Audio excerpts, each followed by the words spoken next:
नमस्कार, हमारी इस खास पेशकश में आपका स्वागत है। मैं हूं आपके साथ विशाल कालरा। पूर्वोत्तर के उग्रवादियों के खिलाफ भारत के ऑपरेशन के बाद अब म्यांमार की सेना भी हरकत में आ गई है। उसने अपनी जमीन पर प्रशिक्षण शिविर चला रहे पूर्वोत्तर के दहशतगर्दों पर शिकंजा कसना शुरू कर दिया है। मणिपुर से सटे म्यांमार बॉर्डर पर ऑपरेशन तेज हो गया है। बताया जा रहा है कि म्यांमार के टागा में चल रहे उग्रवादियों के कैंप को टारगेट किया गया है। इस कैंप तक पहुंचने के लिए भारत म्यांमार सीमा पर घने जंगलों के बीच से गुजरना पड़ता है। टागा में NSCN और UNLP सहित पूर्वोत्तर के कई संगठनों के कैंप चल रहे हैं।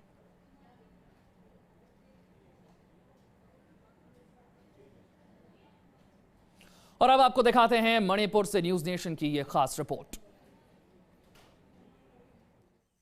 हरियाली से ढके खूबसूरत पहाड़, अच्छा मौसम और मिलनसार लोग। बावजूद इसके हर 5 किलोमीटर पर टूरिस्ट बैंगलों की बजाय असम राइफल्स के चेक पोस्ट दिखें और आपका स्वागत कर रहे बैनर्स की बजाय इस तरह के बोर्ड दिखें जिस पर अपहरण रोकने वाले हेल्पलाइन का नंबर लिखा हुआ है, तो आप समझिए कि मणिपुर में है। नमस्कार, मैं हूं रंजीत कुमार। वो सूबा जो साउथ ईस्ट एशिया के लिए भारत का गेटवे हो सकता था, आज वहां के लॉ एंड ऑर्डर को संभालने के लिए पैरामिलिट्री फोर्स असम राइफल्स के साथ सेना के जवानों को दिन रात एक करना पड़ता है। आखिर इस सूबे की स्थिति ऐसी क्यों है? ऐसा क्यों है कि वो स्टेट जो एक अच्छा टूरिस्ट डेस्टिनेशन हो सकता था, वहां आम लोगों को तो छोड़िए, सुरक्षा बलों को भी दिन में खुलेआम घूमने के लिए कई बार सोचना पड़ता है।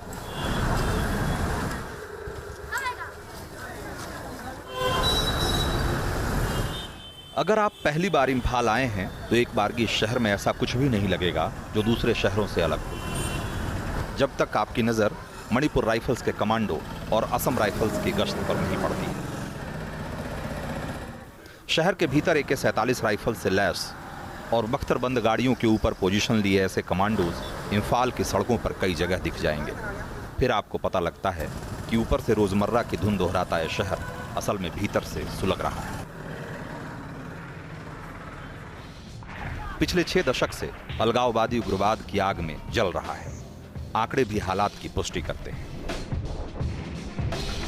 आंकड़े बताते हैं कि उग्रवादी हमलों में सबसे ज्यादा मौतें पूर्वोत्तर भारत में होती है। 2014 में ऐसे हमलों में पूर्वोत्तर में 413 लोगों की मौत हुई, जबकि नक्सल प्रभावित इलाकों में आंकड़ा 372 का है।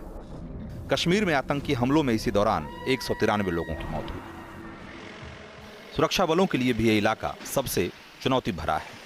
पूर्वोत्तर भारत में इस साल अब तक 41 जवानों की मौत हो चुकी है। ये आंकड़ा अलगाववाद और उग्रवाद से जूझ रहे देश के दूसरे हिस्सों के मुकाबले कहीं ज्यादा है। पूरे पूर्वोत्तर भारत में इस वक्त 100 से ज्यादा उग्रवादी आतंकवादी संगठन काम कर रहे हैं। गृह मंत्रालय की वो फहरिस्त जिसमें देश की आंतरिक सुरक्षा के लिए खतरा बने 38 आतंकी संगठनों के नाम हैं, पूर्वोत्तर भारत से उसमें करीब 12 संगठन शामिल हैं। वैसे इस इलाके में सैकड़ों उग्रवादी संगठन सक्रिय हैं जिन्होंने अलग अलग मांगों को लेकर हथियार उठा रखा है। अकेले मणिपुर में ऐसे 40 से ज्यादा संगठन हैं। मणिपुर में चरमपंथी आंदोलनों के समीकरण को समझना थोड़ा मुश्किल है, लेकिन मोटे तौर पर समझें तो ये कह सकते हैं कि यहाँ मैतेई, नागा और कुकी इन सब के अपने अलग अलग संगठन हैं और एक नहीं बल्कि कई जिनके बीच पहले आपस में और फिर एक दूसरे के साथ वर्चस्व की लड़ाई चलती रहती है। इतना ही नहीं, इनके एजेंडे भी अलग अलग हैं, जिसमें ज़्यादा स्वायत्तता, अलग राज्य से लेकर अलग मुल्क तक की मांग शामिल है। लेकिन एक बात जो इन सब में कॉमन है वो ये कि इस इलाके में चलने वाले फिरौती, वसूली और स्मगलिंग के बड़े रैकेट में सबका इंटरेस्ट है। ऐसे में कई बार ये समझना मुश्किल होता है कि किस संगठन का असली चेहरा क्या है। 4 जून को भारतीय फौज पर हमला करने वाला NSCN के मणिपुर के ऐसे ही आतंकी संगठनों में से एक है।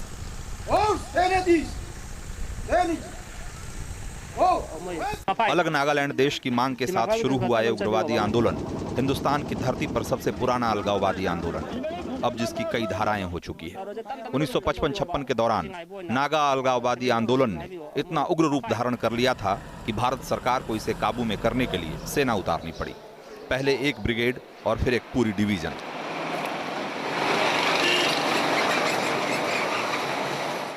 8वीं माउंटेन डिवीजन ने करीब 40 सालों तक इस काम को बखूबी अंजाम दिया।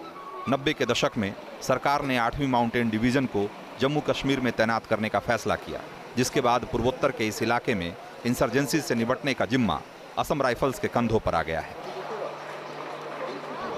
नागाओं के मन में अलग मुल्क के सपने के बीज शायद उसी समय पड़ गए थे जब अंग्रेजों ने इस इलाके को एक्सक्लूडेड एरिया घोषित कर दिया। लेकिन इसके पीछे अंग्रेजों का मकसद इस इलाके को अपनी हुकूमत, अपने साम्राज्य से अलग करना नहीं था, बल्कि अपनी फौज और इस इलाके में रहने वाली जनजातियों के बीच होने वाले खूनी झगड़ों को रोकना और इनकी जनजातीय पहचान को सुरक्षित रखना था। लेकिन इसी को आधार बनाकर बाद में नागा नेताओं ने अलग मुल्क यानी आज़ादी की मांग शुरू कर दी। आजाद मुल्क के आंदोलन ने पहले नागा क्लब और फिर नागा नेशनल काउंसिल के रूप में जोर पकड़ा। एजेड फिजो की अगुवाई में इस आंदोलन ने हिंसक रूप अख्तियार कर लिया। 1955 आते आते नागाओं ने इस इलाके में FGN यानी फेडरल गवर्नमेंट ऑफ नागालैंड के रूप में कमोबेश अपनी समानांतर सरकार स्थापित कर ली। बातचीत के जरिए समस्या का हल निकालने की वकालत कर रहे ज्यादातर नरमपंथी नेता या तो मार दिए गए या वो खामोश हो गए। हालात असम राइफल्स और स्थानीय पुलिस की वश से बाहर होने लगा। आखिरकार 1956 में भारत सरकार ने 8वीं माउंटेन डिवीजन को तैनात कर दिया। 1957-58 के आसपास इस इलाके में शांति बहाली की गंभीर कोशिश की गई। नागा पीपल्स कन्वेंशन के साथ लंबी बातचीत के बाद 1963 में आखिरकार नागाओं के लिए एक अलग राज्य नागालैंड का गठन किया गया, लेकिन FGN ने इसे भी मानने से इनकार कर दिया और लड़ाई चलती रही। लेकिन नागा गुटों के आपसी वर्चस्व की लड़ाई और भारतीय सुरक्षा बलों के दबाव की वजह से 1975 में उन्हें शांति समझौते के लिए राजी होना पड़ा और इसे इंडो नागा पीस एकॉर्ड कहा गया। इसके तहत समस्या का हल बातचीत के जरिए निकालने का फार्मूला दिया गया। आखिरकार FGN ने भी इसे अपनी सहमति दे दी। इंडो नागा पीस एकॉर्ड से पैदा हुई शांति की उम्मीद ज्यादा दिन कायम नहीं रह सकी। 1980 में FGN से जुड़े दो नेताओं आइजक चिसिशु और टी मुइवा ने इस एकॉर्ड को मानने से इनकार कर दिया। पीस एकॉर्ड के दौरान ये दोनों ट्रेनिंग और हथियारों की खेप के लिए चीन गए हुए थे। चीन से लौटकर आइजक मुइवा ने म्यांमार के हेमी नागा SS खाफलांग के साथ मिलकर एक नया संगठन बनाया। नाम दिया NSCN, national socialist council of Nagaland. इस संगठन ने फिर से एक समानांतर सरकार स्थापित की, GPRN, government of people's republic of Nagaland. यहाँ से पूर्वोत्तर भारत में इंसर्जेंसी के एक नए अध्याय की शुरुआत होती है। NSCN के गठन ने पूर्वोत्तर भारत में सुरक्षा के हालात को हमेशा हमेशा के लिए बदल कर रख दिया। इससे पहले FGN को बांग्लादेश और चीन से ट्रेनिंग और हथियारों के रूप में मदद जरूर मिली थी, लेकिन उनका रिश्ता पूर्वोत्तर भारत के दूसरे आतंकवादी या उग्रवादी संगठनों के साथ नहीं था। लेकिन NSCN ने एक पूरी तरह से एक नई रणनीति पर काम करना शुरू किया। उसने पूर्वोत्तर के दर्जनों छोटे बड़े अलगाववादी और उग्रवादी संगठनों को प्रश्रय देना शुरू किया, उन्हें हथियार और ट्रेनिंग के रूप में मदद मुहैया कराना शुरू कर दिया। उनके साथ मिलकर NSCN ने इस पूरे इलाके में अपहरण, फिरौती और बैंक रॉबरी का एक खतरनाक सिलसिला शुरू कर दिया।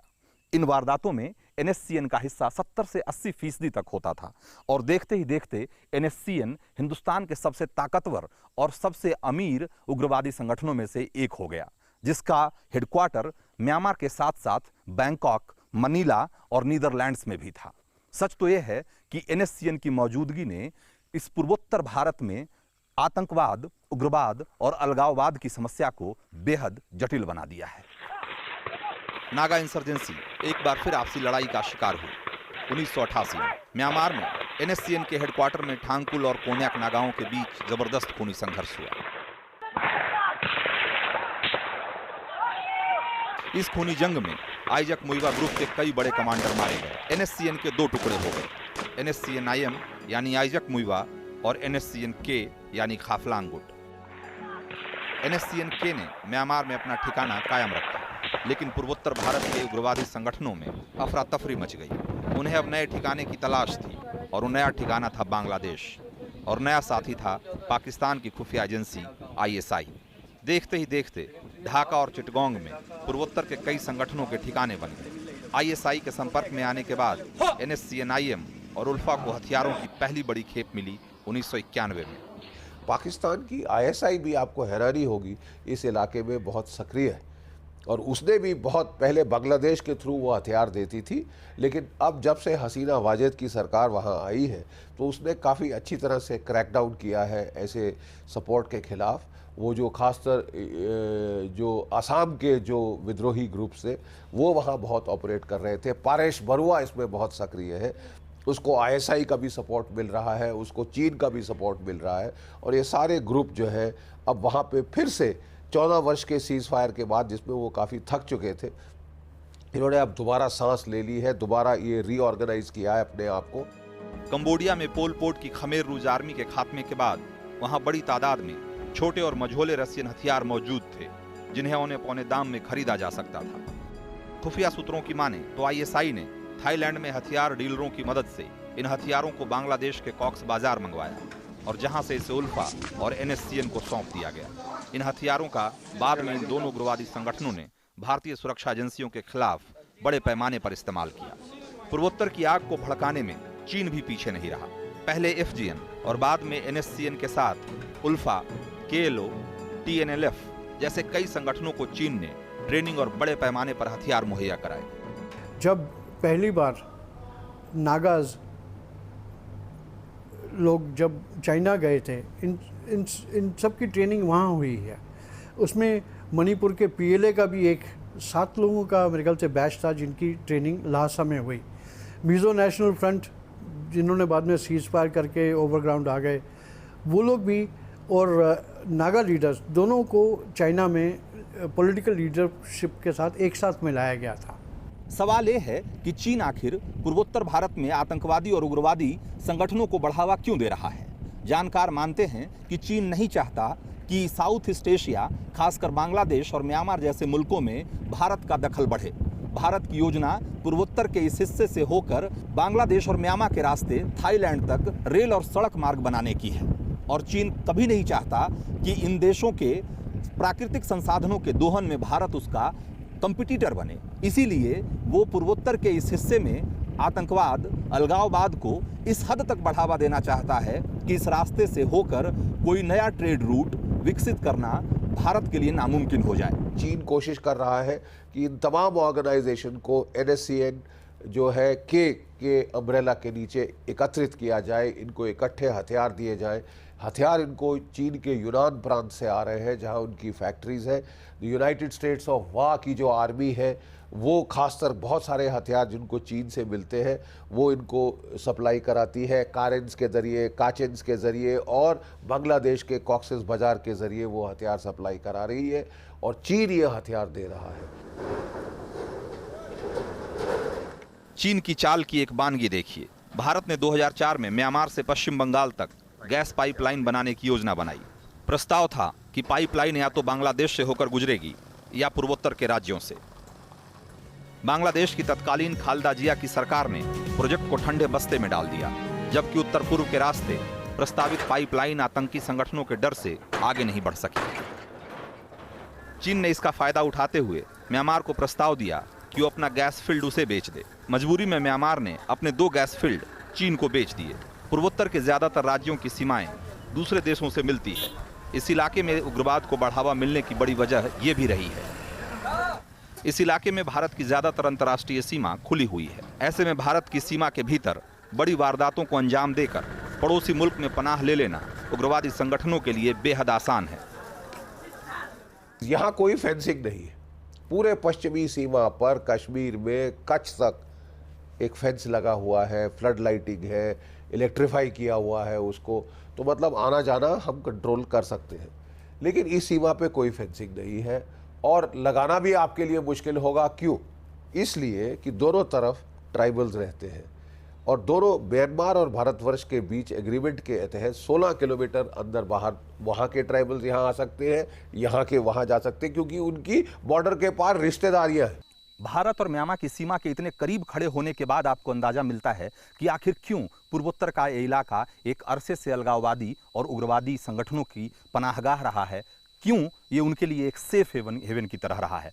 आप इसे आसानी से समझ सकते हैं। आप इस इलाके को देखिए कि ये पूरी खुली सीमा है भारत और म्यांमार के बीच में। कहाँ तक भारत हिंदुस्तान की सरहद है और कहाँ से म्यांमार शुरू हो जाता है, कई बार समझना मुश्किल होता है। कुछ छोटे छोटे पिलर और पोस्ट हैं जिसके जरिए इस पूरे एरिया को डिमार्केट किया गया है, और उसके अलावा कोई ऐसा दूसरा कोई बाड़बंदी नहीं है, कोई फेंसिंग नहीं है। और यही वजह है कि इस इलाके में चरमपंथी आंदोलनों की न सिर्फ शुरुआत हुई, बल्कि यहाँ से निकलकर पूरे पूर्वोत्तर भारत में ये अलगाववादी और उग्रवादी जो आंदोलन है वो फैला। शुरुआत होती है 1956 से, जब एजेड फिजो ने इस इलाके में एक समानांतर सरकार, एफजीएन के रूप में एक समानांतर सरकार का गठन किया, और बाद में वो पूर्वी पाकिस्तान, जो कि अब बांग्लादेश है, वहाँ चले गए। बाद में दूसरे जो आतंकवादी संगठन हैं, जो दूसरे अलगाववादी संगठन हैं, एनएससीएन ने 1980 में जब एनएससीएन का गठन हुआ, तो उसके नेता भी बाद में वो म्यांमार में उन्होंने अपने हेडक्वार्टर बनाए और एसएस खाफलांग के साथ मिलकर हेमी नागाओं के इलाके में अपने हेडक्वार्टर को स्थापित किया, और उसके बाद फिर वहाँ से वो दूसरे इलाकों में गए। तो ये वो जगह है जिसको देखकर आप आसानी से समझ सकते हैं कि आखिर क्यों ये पूरा इलाका एक टेरर बेड या यूं कहें कि एक आतंकवाद का गढ़ बना हुआ है। और सच तो ये है कि इस पूरे इलाके में ऐसे दर्जनों संगठन हैं जिनके कैंप या जिनके हेडक्वार्टर सीमा के उस पार हैं, जो आसानी से इस पार आते हैं, बड़ी वारदातों को अंजाम देते हैं, एक्सटॉर्शन, रॉबरी का रैकेट चलाते हैं, स्मगलिंग का रैकेट चलाते हैं, नारकोटिक्स का रैकेट चलाते हैं, और उसके जरिए जो होने वाली कमाई है उससे अपने टेरर कैंप मेंटेन करते हैं और अपने कैडर को तनख्वाह देते हैं। तो ये वजह है कि जिसके कारण उखरुल और पूर्वोत्तर या मणिपुर का ये इलाका जो है वो पूरे पूर्वोत्तर में इंसर्जेंसी का फाउंटेन हेड माना जाता है।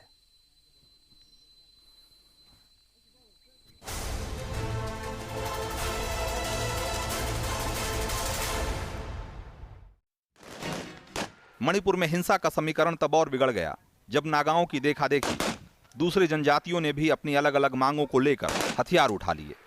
फिर इन संगठनों के बीच वर्चस्व की लड़ाई छिड़ गई। मणिपुर में मुख्य रूप से 3 जातियां रहती हैं। इनमें नागा, कुकी और मैतेई शामिल हैं।